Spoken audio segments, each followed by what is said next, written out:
क्या मुकेश सहनी का मन था कि बीजेपी के साथ गठबंधन हो?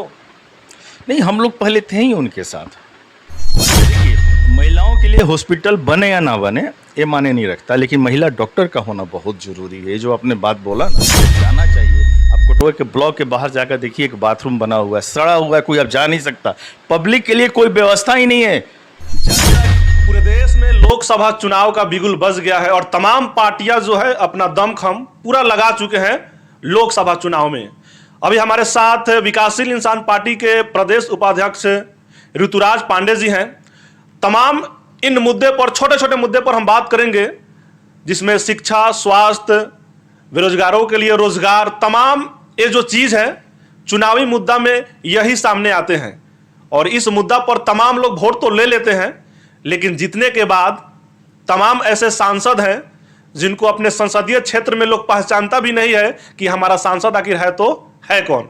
बहुत बहुत स्वागत है सर हमारे न्यूज़ चैनल में। सबसे पहले आपके news channel youth of Tirhut के सारे दर्शकों को मेरा नमस्कार है। बात यही रहेगा कि सर आपकी पार्टी का मुख्य चुनावी एजेंडा क्या है?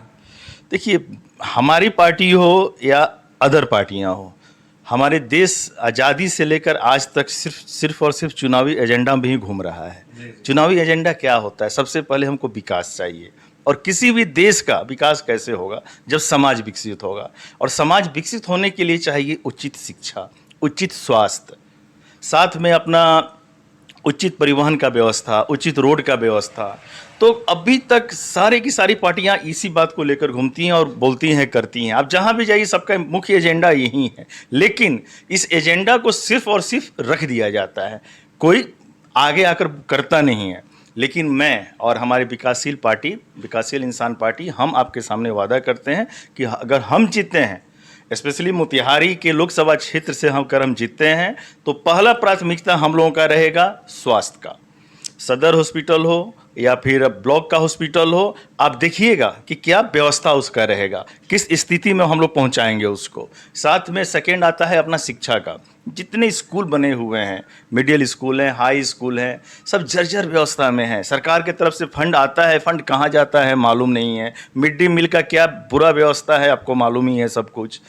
स्कूल में बेंच नहीं है, लाइट है तो फैन नहीं है, बाथरूम है तो दरवाज़ा नहीं है, पानी नहीं है। अब जब तक स्वस्थ बच्चों को स्वस्थ चीज़ें नहीं हम लोग देंगे, तब तक बच्चे कैसे पढ़ाई करेंगे? बच्चों की गलती नहीं है। तो अब क्या हो रहा है कि अब हम लोग मतलब इंटरनल रूप से मेहनत किए हुए हैं कि अगर हमको सरकार, आप लोग मौका देते हैं, जनता हमारी मौका देती है, तो हम लोग बृहद रूप से अच्छे ढंग से अपने एजेंडा के साथ इसको हम लोग आगे ले जाएंगे कि जब हम इसको सुधार देंगे ना, तो बाकी सब खुद सुधर जाएगा। और तीसरा आता है बेरोजगारी और उद्योग।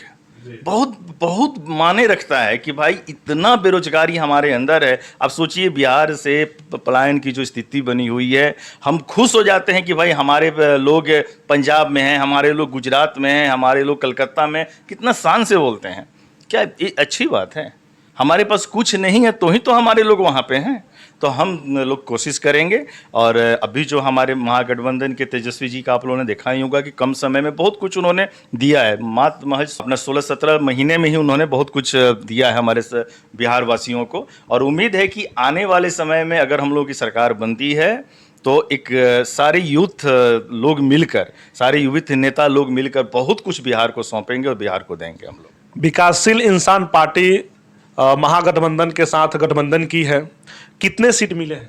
देखिए, हमारे जो सुप्रीमो मुकेश सहनी जी हैं, उन्होंने बहुत परिश्रम करके इस पार्टी को खड़ा किया है, बहुत मेहनत किया है। उन्होंने दिन को दिन नहीं, रात को रात नहीं समझा है और मेहनत किया। मेहनत करने के बाद हमारी बातें और भी कहीं चल रही थी, लेकिन कुछ ऐसी चीज़ें थी जो विचारों का सम्मेलन नहीं हो पाया, नहीं मिल पाया। तब हम लोग आरजेडी के साथ गए हैं। आरजेडी ने हम लोग को 3 सीट दिया हुआ है, जिसमें अपना मोतिहारी लोकसभा क्षेत्र हो गया, झंझारपुर हो गया और गोपालगंज हो गया। और इन तीनों क्षेत्रों में हम लोग बहुत ही अच्छे ढंग से तैयारी कर रहे हैं। झंझारपुर में हमने अपना उम्मीदवार हैं अपना सुमन सेठ जी हैं, उनका हम लोगों ने नाम घोषित कर दिया है और वहाँ तैयारी सब चल रहा है। 1 से 2 दिन के अंदर मोतिहारी और गोपालगंज में ही कर देंगे। क्या होता है कि नई पार्टी है तो बहुत ऐसे चीज़ों पर सोचना पड़ता है, विचार करना पड़ता है कि हम कैसे करें। और अभी चुनाव का है, अभी हमारे पास 40 दिन के आसपास बचता है, तो 1-2 दिन में हो जाता है तो फिर हम लोग बहुत अच्छे ढंग से तन मन से लग जाएंगे। आज से कुछ समय पहले मुकेश सहनी जी संकल्प यात्रा निकाले थे, जिसके थ्रू जो भी प्रखंड में जहाँ पे उनका काम हुआ, जहाँ पे उनके रैलियाँ हुई, वहाँ पे एक वचन दिलाते थे, संकल्प दिलाते थे और एक बात बताते थे कि आप लोग इतना हुजूम में आइए, इतना जोर से नारा लगाइए कि दिल्ली का तख्त हिल जाए। क्या मुकेश सहनी का मन था कि बीजेपी के साथ गठबंधन हो? नहीं, हम लोग पहले थे ही उनके साथ, हमारी बात विचार चल रही थी और विधानसभा के चुनाव तो उनके साथ लड़े थे हम लोग। और उन्होंने आश्वासन भी दिया था हम लोगों को कि हम लोग आपका जो निषाद समाज के आरक्षण की बातें हैं उसको हम लोग करेंगे। उसी को देखते हुए हम लोग उसके साथ जुड़े भी हुए थे और मुकेश जी ने तो अपने समाज के लोगों को जगाया है। मैं तो आपसे ये कहना चाहूँगा कि देखिए, भारत का कोई भी समाज हो वो भारतवासी है, वो देश का है। ऐसा नहीं है कि वो निषाद समाज है और ये कुशवाहा समाज है, भुंजार समाज है, ब्राह्मण समाज है। हर एक समाज के नेतृत्व करने के लिए एक नेता होना चाहिए जो उनको जगाए। एक परिवार में एक गार्जियन होता है तो एक गार्जियन का होना जरूरी है। तो उन्होंने अपने समाज को जगाया है, तो इसका मतलब ये नहीं कि मुकेश सहनी जी सिर्फ और सिर्फ निषाद के लिए हैं, ऐसा नहीं है। मैं आपको बताना चाहूँगा आपके चैनल के माध्यम से, वो सबके लिए हैं, हर एक जनता के लिए हैं, सबका सुनते हैं और सबके लिए करते हैं। लेकिन जनता में कुछ असंतोष है कि मुकेश सहनी का गठबंधन बीजेपी के साथ होने वाली थी, अब क्या हुआ, नहीं हुआ, गठबंधन नहीं हुआ। यही चीज़ें थी कि जो उन्होंने अपना संकल्प लिया था अपने लोगों से कि भाई आरक्षण नहीं तो वोट नहीं।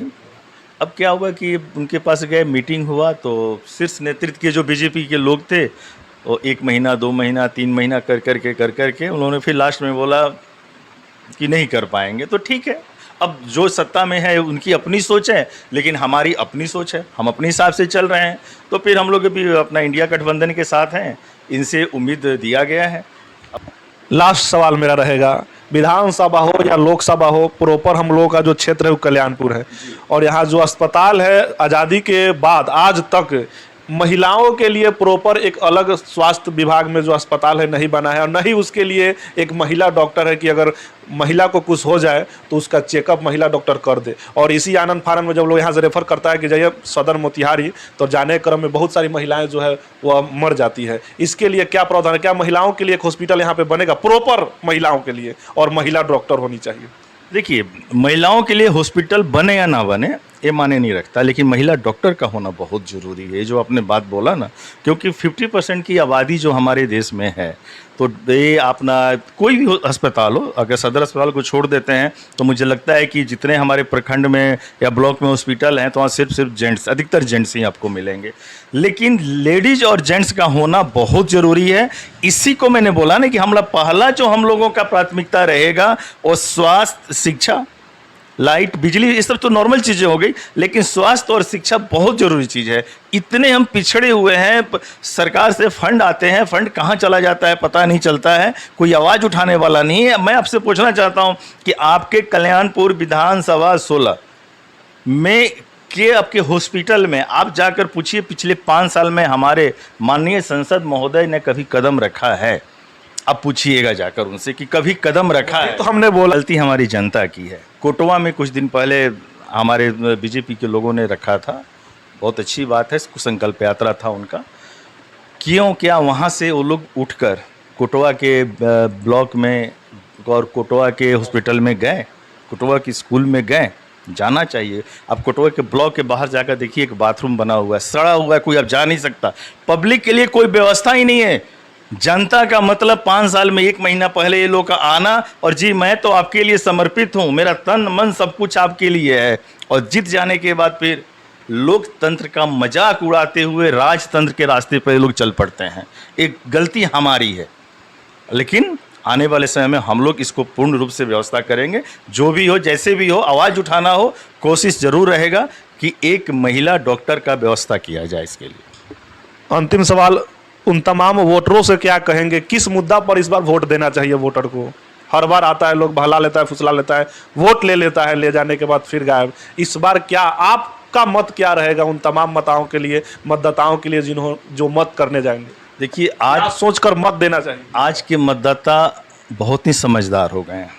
दिन प्रतिदिन अपना साइंस विज्ञान बढ़ते तरक्की कर रहा है। सोशल मीडिया फेसबुक व्हाट्सएप ये सब के जरिए हर एक चीज़ सबको मालूम हो रहा है और सब जनता देख रही है। फिर भी मैं आप जनता से मैं निवेदन करना चाहूँगा, पहली बात तो वोट जरूर दें।